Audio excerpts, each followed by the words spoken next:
হালিমাতুস সাদিয়া ওই সময় কি করলো, সেই তাবুকের মধ্যে প্রবেশ করলো।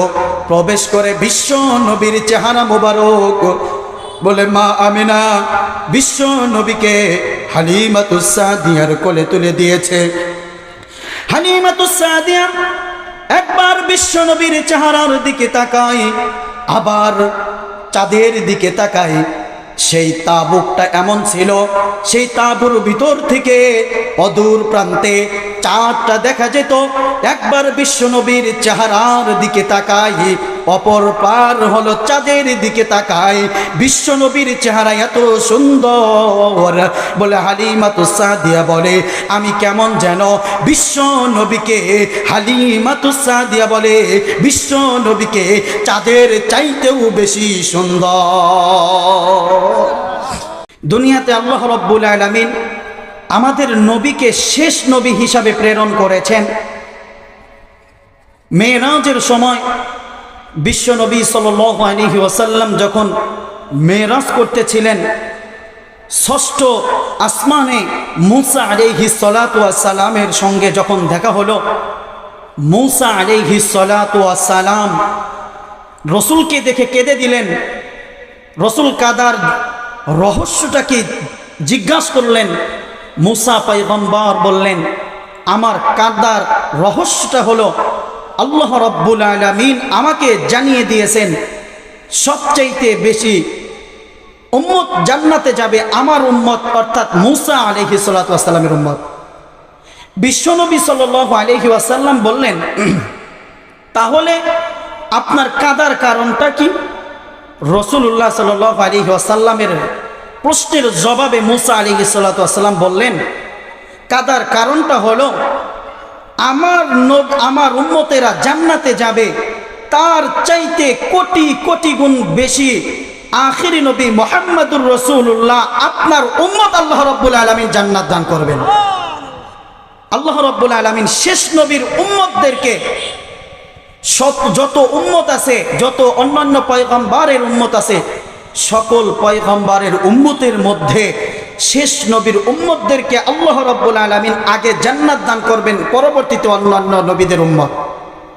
আমাদের নবীর এত দাম, অথচ এই নবী সাল্লাল্লাহু আলাইহি ওয়াসাল্লাম তিনি ধরার বুকে আগমন করেছেন। তিনি এমন এক অবস্থায়, ইতিম অবস্থায় আল্লাহ রাব্বুল আলামিন তাকে দুনিয়াতে প্রেরণ করেছেন। আল্লাহ রাব্বুল আলামিন বলেন আলাম ইয়াজিদিকা ইয়াতীমান ফাআওয়া। আল্লাহ রাব্বুল আলামিন বলেন শেষ নবী মুহাম্মদুর রাসূলুল্লাহ সাল্লাল্লাহু আলাইহি ওয়াসাল্লামকে বলতেছেন ইয়া নবী আপনাকে কি আমি ইয়াতীম অবস্থায় পাই নাই? আপনাকে তো আমি পেয়েছি ইয়াতীম অবস্থায়। আপনার তো পিতা ছিল না, আপনার কোনো ভাই ব্রাদার ছিল না। আপনার আল্লাহ রাব্বুল আলামিন বিশ্ব নবীকে 6 মাস গর্ভধারণরত অবস্থায় আল্লাহ রাব্বুল আলামিন বিশ্ব নবীর বাবাকে দুনিয়া থেকে নিয়ে যান। আল্লাহ রাব্বুল আলামিন বিশ্ব নবীকে বললেন আমি কি আপনাকে ইয়াতীম অবস্থায় পাই নাই? আপনাকে তো আমি ইয়াতীম অবস্থায় পেয়েছি।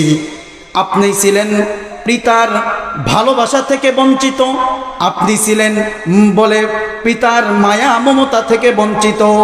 আপনার ভাই ছিল না, ব্রাদার ছিল না।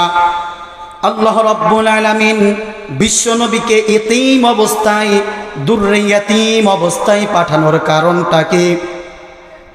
তার কারণটা হলো কোন ইয়াতীম যেন বলতে না পারে বিশ্বনবীর তো বাবা ছিল, ভাই ছিল। বিশ্বনবীর এরকম শ্রদ্ধাভাজন মানুষগুলো ছিল। বিশ্বনবী আমাদের ইয়াতীম অবস্থায়, আমরা ইয়াতীমের দুঃখ কিভাবে বুঝবে? অন্য ইয়াতীমরা যেন তার দুঃখ নিজের থেকে যেন দুঃখ প্রকাশ না করে, এই জন্যই তো বিশ্বনবীকে আল্লাহ রাব্বুল আলামিন দুর্রে ইয়াতীম করে দুনিয়াতে প্রেরণ করেছে। আল্লাহ রাব্বুল আলামিন ইয়াতীম অবস্থায় বিশ্বনবীকে পাঠালেন।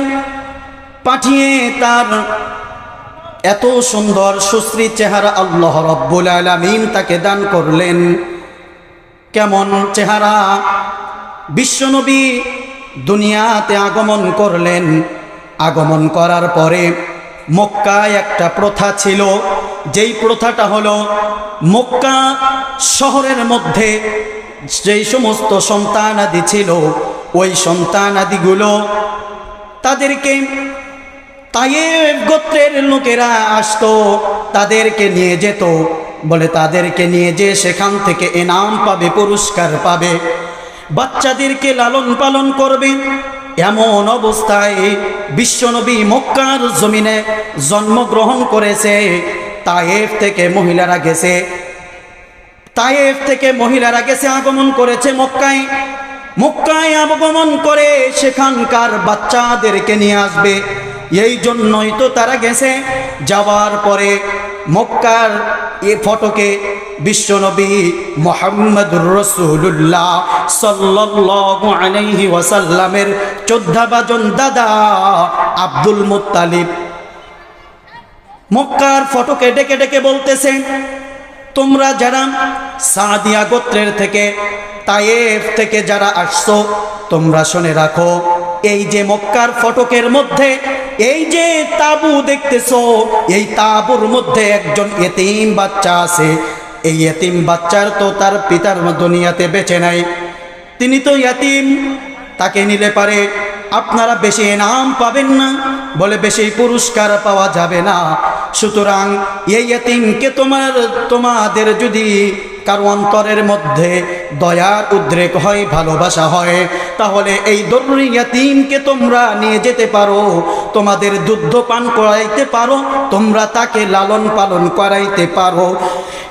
বিশ্বনবীর দাদা আব্দুল মুত্তালিব যখন ডেকে ডেকে বলতেছিল, এমন সময় সকলেই চলে গেল ভিতরে।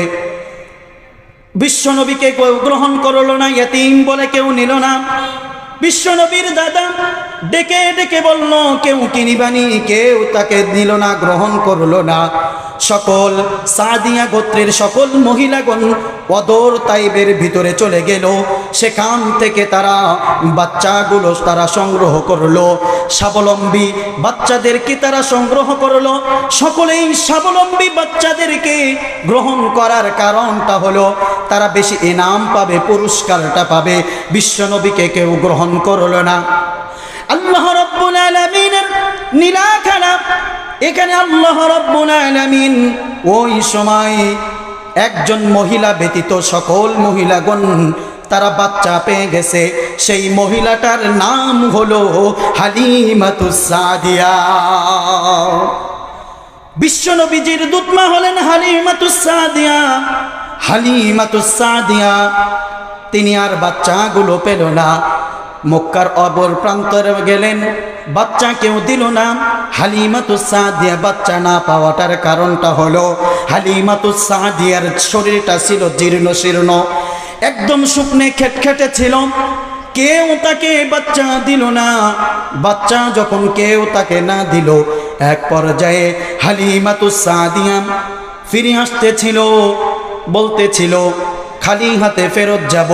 ওই অদূর তায়েফ থেকে আমরা চলে আসছি মক্কায়, আজকে মক্কায় আসছি, কোনো বাচ্চা পাইলাম না। সুতরাং বাচ্চা ছাড়া আমরা যদি খালি হাতে ফেরত যাই, আমাদের লজ্জার বিষয়, মানুষ দেখে কি বলবে।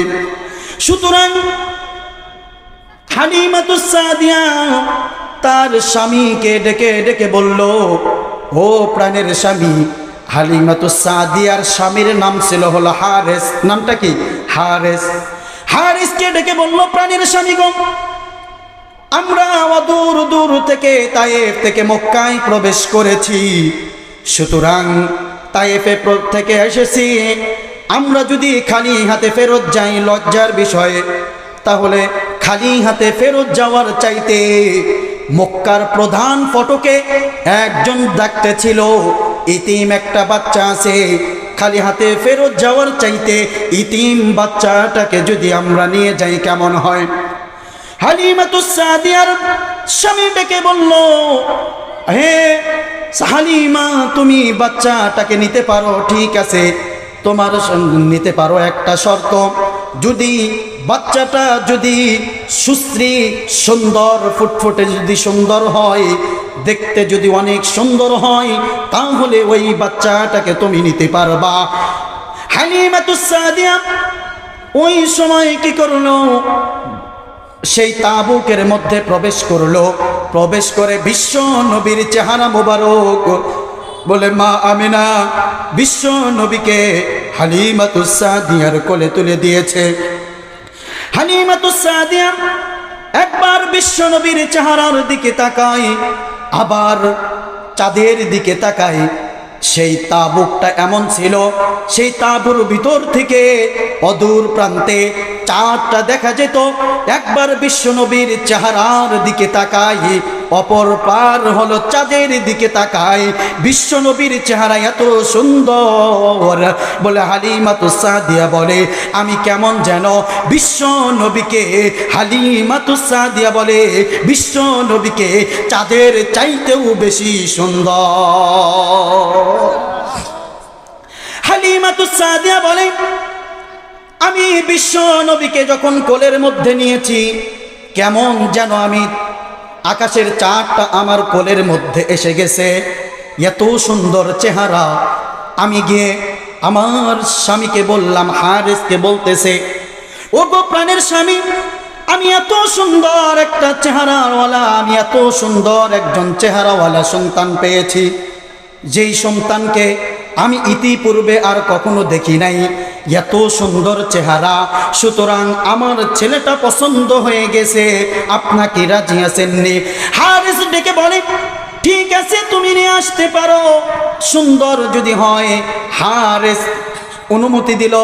আবার পুনরায় যখন তাঁবুর মধ্যে প্রবেশ করলো, বিশ্বনবীকে আবার পুনরায় কোলের মধ্যে নিল। কোলের মধ্যে নিয়ে হালিমাতুস সাদিয়া বিশ্বনবীকে এক প্রান্তের থেকে যখন দুধ পান করাইছে, দ্বিতীয় প্রান্তে যখন হালিমাতুস সাদিয়া দ্বিতীয় স্তনের মধ্যে যখন দুধ পান করানোর জন্য বিশ্বনবীর মুখটা যখন লাগায় দেয়, বিশ্বনবী দ্বিতীয় স্তনের দুধ আর পান করে না।